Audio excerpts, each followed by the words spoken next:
Et maintenant, qu'est-ce qu'on fout? C'est Kung Fu.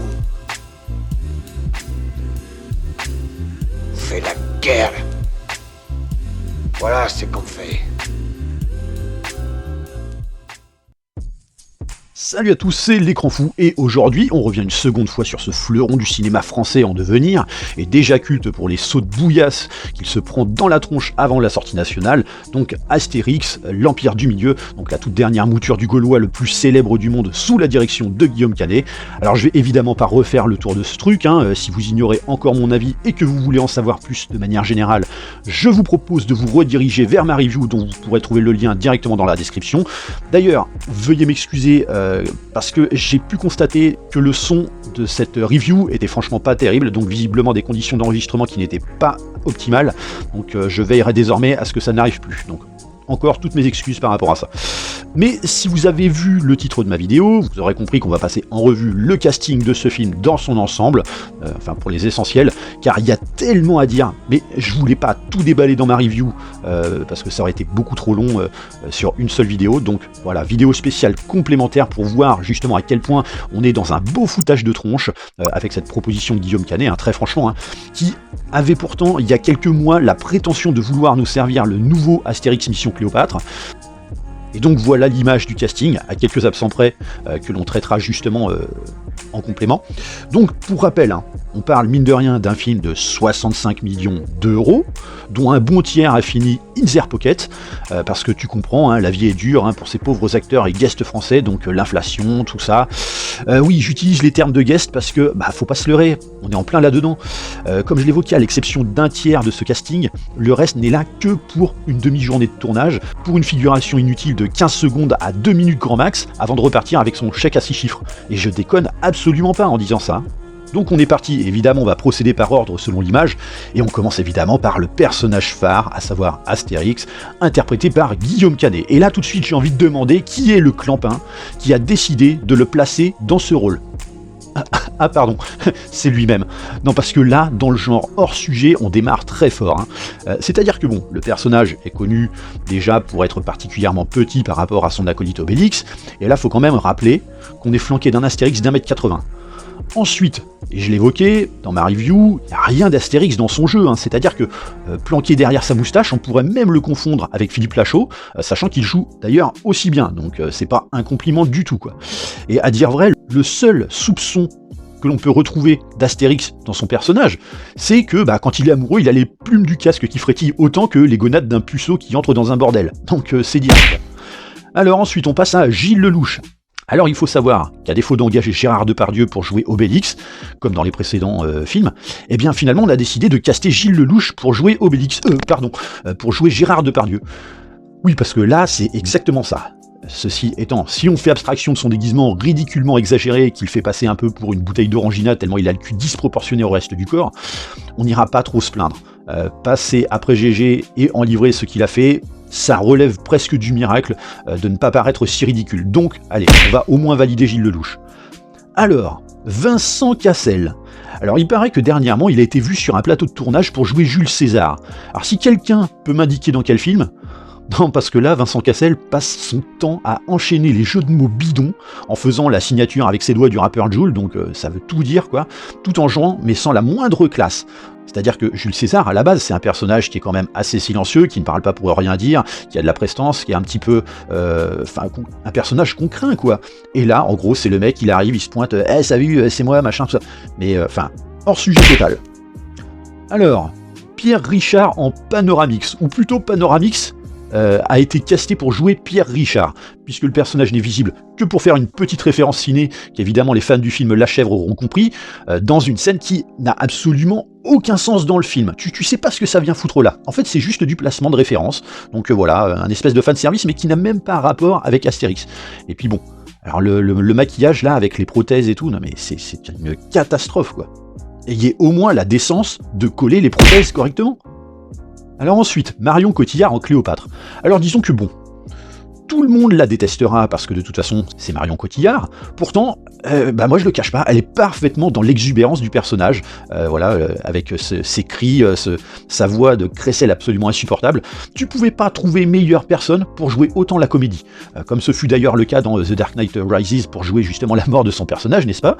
Ou alors encore, pour en faire des caisses, quand elle est invitée à parler de sa sensibilisation à l'écologie sur des plateaux de télé, juste avant de remonter dans son yacht qui consomme en 1 heure ce qu'un Hummer fait en 1 an, le tout sous les objectifs des paparazzis. Donc un surjeu qui va à merveille pour justement le rôle de Cléopâtre à mon sens. Et puis bon, le salaire mirobolant de son mari sur ce film n'étant apparemment pas suffisamment, fallait bien qu'il lui trouve un rôle, hein, et effectivement ça aurait été un peu stupide de la coller pour jouer Bonne Mine. Bah tiens justement, vu qu'on en parle, Bonne Mine, interprétée par Audrey Lamy. Alors là, bon, de toute façon cette actrice c'est Marianne Chazelle numéro 2, hein. Donc là, rien à redire. Limite, t'as le sentiment que le rôle a été écrit pour elle, alors que Audrey Lamy a vu le jour 20 ans après la première apparition de Bonne Mine. Hein. Donc, niveau casting, là, on est en plein dedans. Mais alors, justement, qu'est-ce qu'il en est de son mari, Abra Raccourcix, le chef du village gaulois? Bah voilà. Est-ce que je suis vraiment obligé de commenter ? Jérôme Commander, le mec qui est aux antipodes du personnage, que ce soit physiquement comme dans la personnalité. D'ailleurs, même l'acteur dans son jeu, t'as l'impression qu'il sait même pas ce qu'il fout ici, tu sais, avec sa perruque et sa moustache foireuse, et puis l'espèce de prothèse en plastoc dégueulasse qui sert de bide au personnage, mais qu'on voit à 10 bornes tellement c'est mal foutu, quoi. Du coup, bah non, on va pas le valider, hein. Mais je suis persuadé que Jérôme Commander lui-même ne valide pas.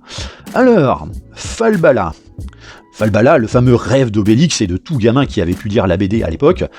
Bon bah là c'est Angèle quoi, ça fait tout de suite moins rêver. Surtout qu'en plus dans l'esthétique, on a troqué une beauté à la chevelure aérienne pour une gonzesse en mode putafrange, qui n'est ici que pour rameuter les jeunes de 15-25 ans, donc voilà, hein, un public bien ciblé puisque Angèle n'est pas là pour jouer Falbala, mais bien pour jouer Angèle, avec des références à Angèle, pour satisfaire les jeunes fans de Angèle et pas la fidélité au support d'origine. Alors ensuite, Jonathan Cohen.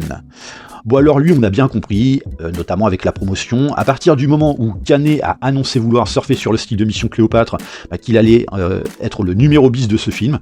Donc l'acteur en vogue de chez Canal qu'on te colle dans les pattes des héros, totalement insupportable, dérangeant, pas drôle et surtout mais totalement inutile. Hein. Finalement tu te rends compte que, mis à part sa première apparition, tu pourrais le retirer de l'histoire, que ça ne changerait absolument rien. Voilà, c'est l'acolyte, mais qui est juste relou quoi. Même Jamel Debbouze, que je déteste au plus haut point, avait plus de fidélité et d'intérêt en numéro bis que Jonathan Cohen en grain de maïs, puisque c'est comme ça qu'il s'appelle. Bon alors pour le suivant, c'est un film Canal, donc forcément t'es obligé de coller José Garcia, hein. Donc ici en tant que scribe de César, à la limite vu le côté loufoque du personnage, on pourrait quand même valider, d'autant que il est dans l'humour José Garcia, donc ça passe totalement quoi. Il a ce côté un petit peu imitation qu'on lui retrouvait justement lorsqu'il faisait des duos avec Antoine Decaune. Donc moi je suis pas contre l'idée, surtout quand derrière en fait quand tu vois le niveau de l'humour, ça passe à peu près bien. Alors ensuite Manu Payet en Rikiki, donc encore une tronche de chez Canal, hein. Donc c'est le symbole de l'acteur inutile, hein, très clairement. Attention, hein, je dis pas le personnage, je dis l'acteur. Parce que t'aurais collé n'importe quel autre gus à sa place, ça revenait exactement au même. Donc un choix sans le moindre intérêt, si ce n'est que comme faut faire profiter un peu les copains, hein, on l'a engagé, et puis parce que en fait, c'est un mec qui a un petit peu la cote, hein, vis-à-vis du public lambda. Ensuite, Franck Gastambide en chef pirate. Alors là, placement de guest autant que placement de fanservice, c'est-à-dire que déjà dans le film, la présence des pirates n'a absolument aucun sens, puisque nos héros partent de Gaulle pour rejoindre la Chine, et finalement on les fait passer par l'Afrique, juste pour dire, vous avez vu, ça leur donne une occasion de croiser les pirates pour remplir un peu le film avec 10 minutes quoi. On est en plein là-dedans, ça n'a aucun putain de sens qu'ils passent justement par la Méditerranée, mais c'est pas grave, on les fait passer parce que faut qu'ils croisent les pirates. Et donc encore un acteur à qui on a proposé de venir profiter du gueuleton et de récupérer son chèque à l'issue, d'autant qu'on le reconnaît absolument pas sous son déguisement absolument immonde. C'est dire, même moi j'ai cru que franchement le personnage était interprété par Norbert Tarrer, donc vous voyez un petit peu le délire, hein, à quel point il est méconnaissable et qu'en fait ça ne sert strictement à rien de coller ce genre de personnes derrière des déguisements pareils, puisqu'on les reconnaît pas, ils n'ont aucun intérêt, aucune plus-value, si ce n'est qu'effectivement on les annonce dans le casting. Ensuite, Ramzy Bedia. Alors bon, on sait que ce mec-là, c'est pour ses performances d'acting qui méritent d'être applaudi, hein. Ce mec, je pense que pour tout le monde, c'est une énigme notoire. C'est vraiment une arnaque incompréhensible. Mais étant donné qu'il joue un personnage autant niais qu'aussi débrouillard qu'un revendeur de guignolerie à la sauvette, il est parfait justement dans le rôle et presque en concordance avec l'esprit d'un personnage de cet acabit dans la BD. Donc, c'est bien la première fois que je pourrais valider un tel choix autour de Ramzy Bedia. Pareil pour Vincent Dassagna, qui est donc totalement méconnaissable avec le crâne rasé, hein, franchement avec son côté un peu vicelard et roublard. Bon, en même temps, quand on voit le nom de son personnage, hein, Perfidus, t'as tout de suite compris. Il correspond parfaitement au rôle et vraiment à l'esprit de la BD. Et alors ce qui est paradoxal finalement, comme je le disais dans ma review, c'est que le mec a fait quand même pas mal de conneries sous la direction de Philippe Lachaud ou encore Michael Youn, et pourtant je pense que le pire qu'il ait pu faire, c'est finalement de s'enlever la tignasse pour jouer là-dedans, quoi. Le pire sacrifice ever. Alors, ensuite, Issa Doumbia, bon bah acte de présence pur et dur, hein, venu chercher son chèque en attirant les spectateurs de Vendredi Tout est permis, merci, au revoir. Philippe Catherine en Assurance Tourix. Alors là, meilleur choix de casting qu'on ait pu faire. Non pas que physiquement il soit hyper accurate au personnage de la BD, comparé par exemple à un Pierre Palmade dans le premier film, mais les gars, Philippe Catherine dans le rôle du barde qui chante comme une casserole, c'est obligé que tu valides. Surtout en plus à la manière dont il l'interprète. Parce que quand tu connais un petit peu justement le personnage de Philippe Catherine, tu te rends compte que il joue même pas ce personnage. Il est lui-même, mais il est en plein dedans, il n'y a pas d'exagération. Donc oui, probablement meilleur choix de casting. Thomas VDB. Bah je sais pas, vous l'avez vu vous dans le film ? Le mec il joue un personnage du nom de Sinus, il aura fallu que je vois cette affiche et son nom dans le casting pour savoir qu'en fait il était dedans. Donc encore un gars choisi pour un public cible, public qui va se faire pigeonner pour aller voir son comique, mais sur une durée de 30 secondes top chrono. Ensuite, Laura Felpin. Alors bah elle, c'est simple, hein, ex-influenceuse devenue pseudo-humoriste, donc forcément ça part à meuter. Et vas-y que je te colle donc une scène signée Malaise TV qui va durer à peu près 1 minute. Et de toute façon, c'est même encore plus simple. Sa scène n'a absolument aucun intérêt. Tu peux la retirer du film, ça changera absolument rien. Cette scène n'existe que pour coller Laura Felpin à l'écran et justifier sa présence au film. Au même titre que beaucoup d'autres d'ailleurs. Alors, le suivant, Marc Fraise, qui joue un Romain. Bon bah du même acabit que Thomas VDB, hein. Si vous l'avez remarqué, tant mieux pour vous. Orelsan dans le rôle de Titanix. Bon bah là aussi, on est dans le choix clairement publicitaire, hein, donc encore que bon. Si le personnage a l'air totalement hors sujet, on va dire qu'il est presque l'un des plus intéressants pour son côté un peu philosophe, qui est en totale contradiction avec justement le côté très rentre-dedans des chansons d'Orelsan. Et l'humour autour de lui est probablement celui qui fonctionne le mieux. Alors, attention, pour le suivant, ça va aller très vite. Vous êtes prêts ?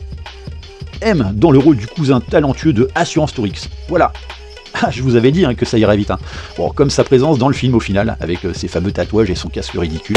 Et voilà, ça se résume à ça. Bunaimin, alors là ça va, c'est le mec qui joue plutôt bien, peut-être parce que justement le personnage est pas trop orienté sur l'humour, et comme l'humour est mauvais dans le film, bah ici finalement ça le sauve. Et maintenant, je vous présente Radius et Cubitus. Et alors là, bah c'est petit, allez les jeunes, venez voir le dernier Astérix avec vos youtubeurs préférés.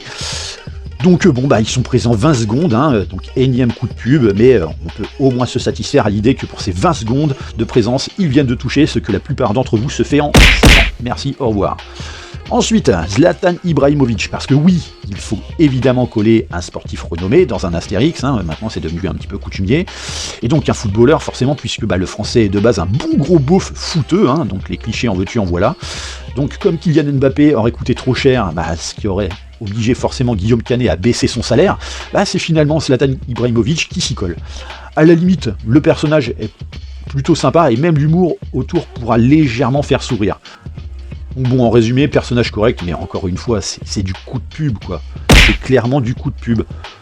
Alors, ensuite, Liana Che, dans le rôle de Tatane. Ça va, pas grand-chose à dire dessus. À dire vrai, en fait, elle est un peu comme Bunaimin, c'est-à-dire que, vu que son personnage est pas trop tourné sur l'humour, bah ça passe.